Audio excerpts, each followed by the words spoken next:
Hi, I'm Gwendolyn Go and welcome to my YouTube channel, Your Desperate Housewife Who Crafts. Today I'm going to show you how I made this beautiful card using a very simple method with clear embossing paste and a stencil. For today's card I'm using a stencil from Stemplerations called Swirly Bloom. I just realized that I still have the mark on my left hand from the disco I was last night. Obviously it didn't come off when I washed my hands. So I taped my stencil down onto my cardstock so it wouldn't move, and I sponged in the 3 different colors of distress inks from Tim Holtz. I love sponging through a stencil because I'm not very good at distress ink blending. And when you sponge it through a stencil, it doesn't matter if you have dark or light areas. It doesn't matter if the edges are smooth or rough because, well, that's all the charm of having stencil blending, isn't it? So now I'm putting in some broken china to add some blues to the purples that I put in. Now, once I finish sponging, I actually let the ink dry for about 10 minutes before I added in my clear embossing paste because I didn't want my color to run.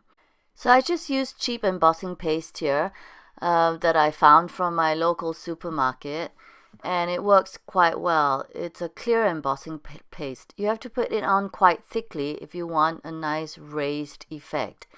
After I put in my embossing paste, I removed the stencil after about 5 minutes, and then I washed my stencil straight away. You'll notice that the paste is white when it's wet, but once it dries and I leave it to dry overnight, it will become clear, as you can see here, and you can see the beautiful colors coming through.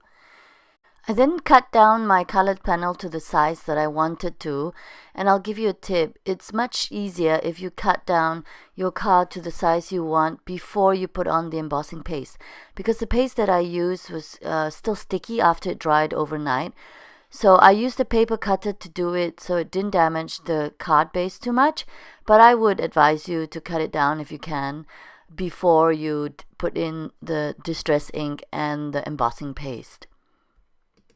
So here I'm stamping my sentiment onto vellum using StazOn ink.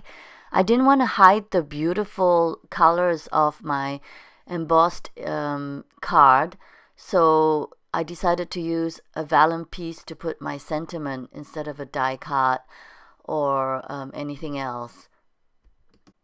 StazOn ink stains the stamps pretty badly, so I try to clean it as much as possible right after I use it. So I just use a wet wipe to clean it first, and with the same wet wipe I put some alcohol gel, which you use to clean your hands with it, to clean off my stamp and the stamping tool that I use.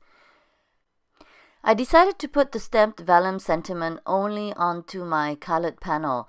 So I stuck down my scalloped edge card panel that I cut with the MFT Blueprints 20, and I stuck it down on my card base and just added some double-sided tape at the end of my vellum piece. As you can see, I used a scrap piece of paper to make this card. I always use the other sides of my failed attempts of cards to make new cards. As I wanted my colored panel to be raised, I put on some double-sided foam tape behind this card.